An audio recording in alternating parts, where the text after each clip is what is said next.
Big fight, obviously, in the middleweight division in the main event, but equally almost as big one with you and Derek. How are you feeling coming into this fight? Think it's the biggest fight of your career to date? Sure. Just as big as the Whitaker fight. A number one contenders fight. Yeah, it's a big fight. But again, then again, it's just another fight. So I feel great. I'm in the best shape of my career. I'm not coming off of an injury, so I am able to maintain all the momentum I had going into the Gastelum fight, my last fight. I'm taking that into this one, and I feel great, man. I feel ready to go in there and just let it all go with no inhibition and no regard for my dance partner's safety. You just mentioned it, number one contender fight. He feels the same way. Were you surprised that you guys weren't the co-main event for this card?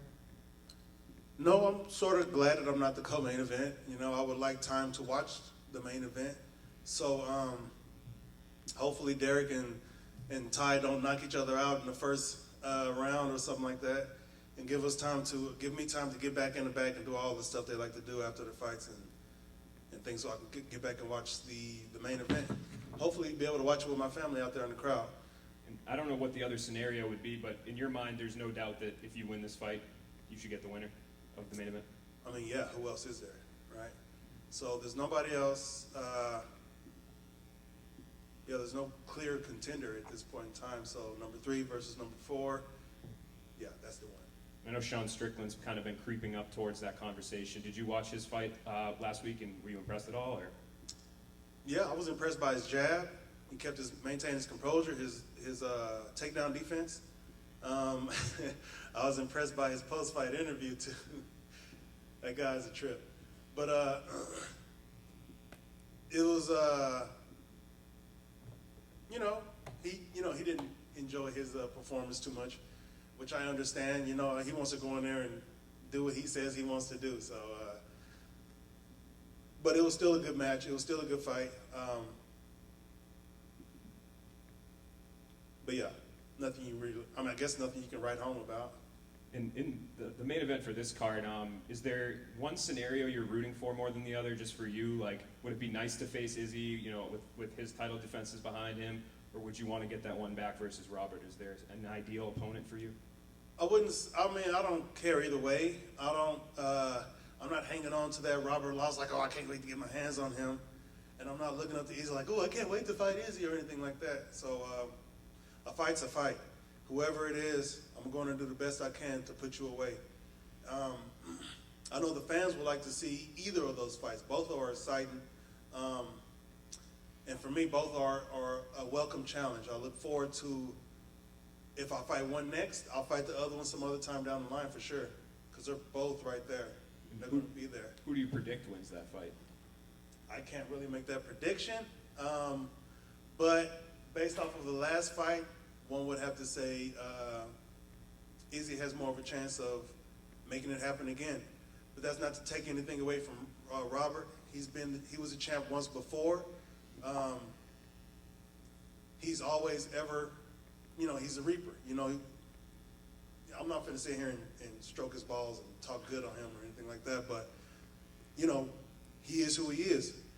And he's been at the top 4 as long as he's been at the top 4, good reason. So both of those guys are high-level are high-level fighters, some of the best in the UFC, let alone the world. And they're just holding the spot for me. Thanks, man. Jared, right here. Other side. Derek was in here earlier, and he was kind of giving his thoughts on your skill set. He said, compared to your wins at middleweight, you might not be more skilled in specific areas than your opponents, but what you excel at is you're opportunistic in there, where you can take advantage of their mistakes, and that's where you capitalize. So do you think he's correct in that assessment, that you do excel in these opportunistic areas in the fight game? I mean, that's what you want to do, right? Find opportunity and capitalize. So sure, I guess so. But, you know, that's his opinion.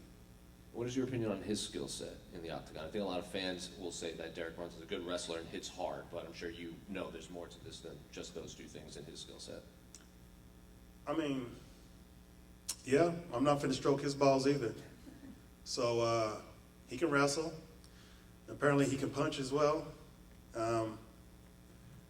But he can get knocked out too. What's it been like at the lab lately? I know Benson just picked up that big win in Phoenix, and we spoke to him before, and his prediction for this year was that, in his words, were Jared Cannonier will have a UFC title around his belt by the end of this year. Yeah, he's right. Yeah. Energy is high at the lab.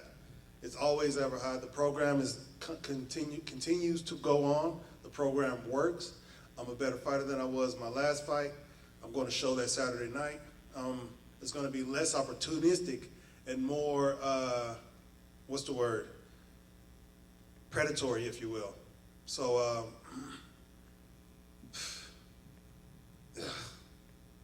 anyway, what was the question again? Just about how the lab was going these days with Benson coming off a big win in fight camps. Yeah. You know, yeah. Always riding high, man. For us to feel good about ourselves, we don't wait for people to fight and win or anything like that.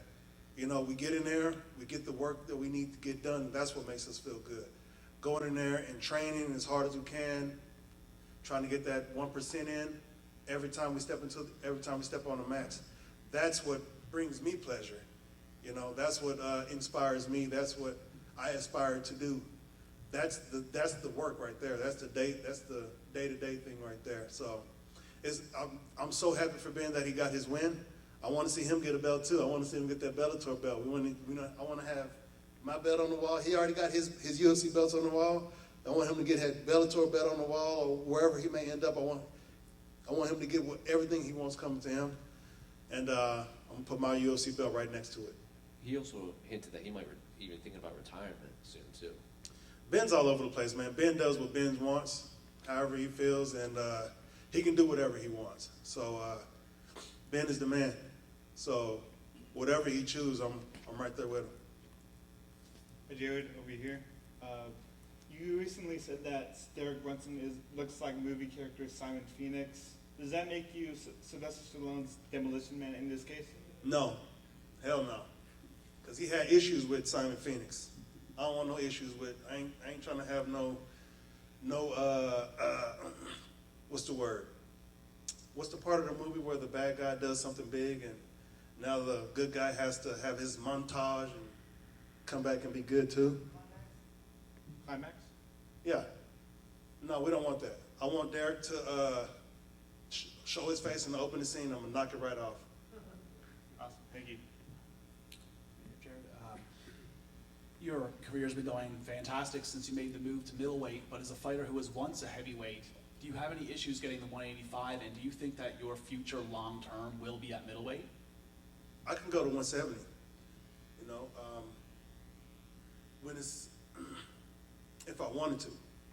But everybody's known, he was a heavyweight, he's a light heavyweight. I mean, I was fighting at heavyweight. That doesn't mean I'm a heavyweight.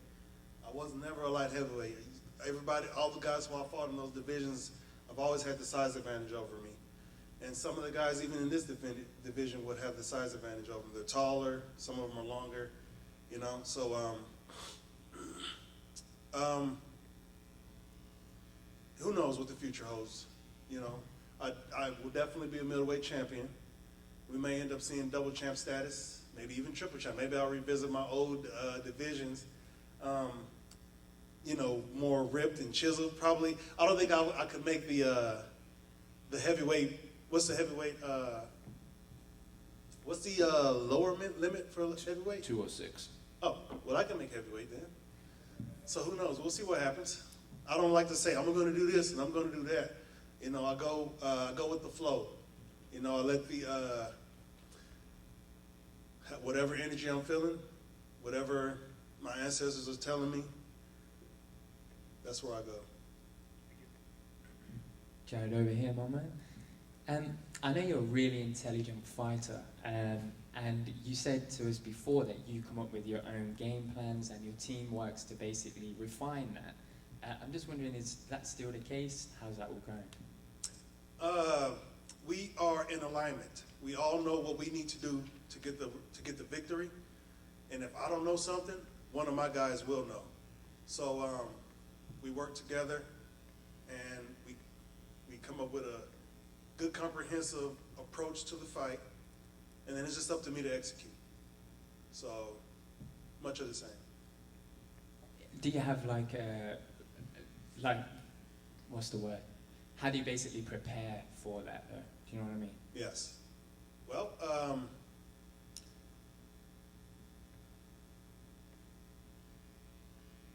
again, how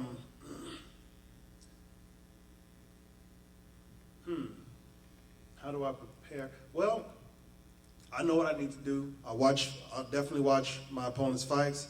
I see what they're good at, and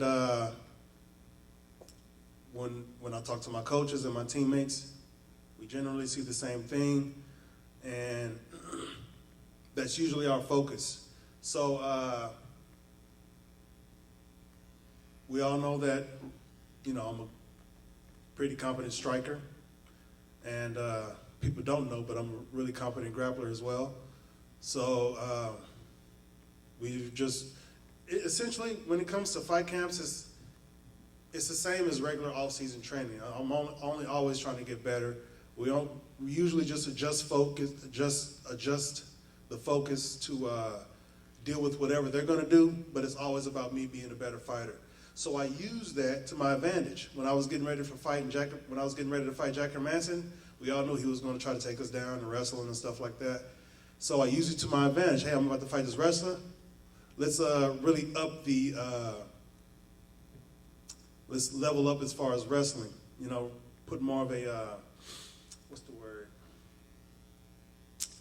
Specifically focus on that, certain aspects of my opponent, and I just ingrained it into myself. They do this well. Okay, well, I'm going to learn how to counter that, or even do it myself.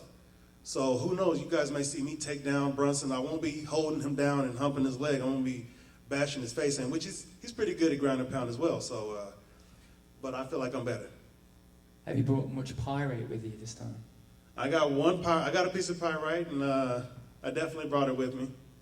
Yeah, it's in my room right there. It's up there in my room. Hey, Jared.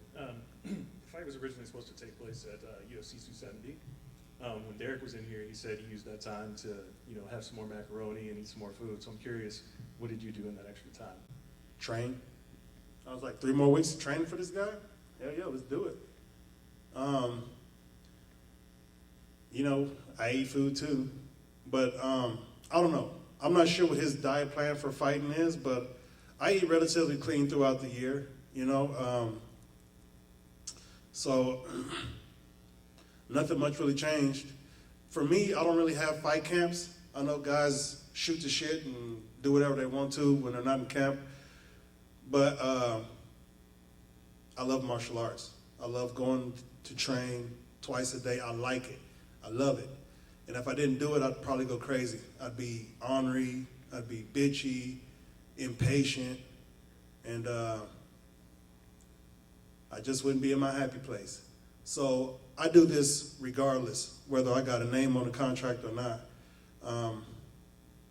And that's just it. Gotcha. And he also said that he felt the fight was moved in case, if something happened with the main event, he would step in as the replacement. Were you ever given any indication that was the case? Yeah, same here, man. So I don't know. His manager probably told him something that he wanted to hear. It could be the same situation with me, but I feel like I'm in a better position. I mean, I am number 3 and he's number 4, so yeah, I would say that I'd be more inclined to get that fight. Plus, he's already fought the champ and the challenger. I've only fought the challenger, but certain circumstances prevented me from gaining victory in that fight. But I think people will be more excited to see me fight either of those guys before they want to see Derek fight him.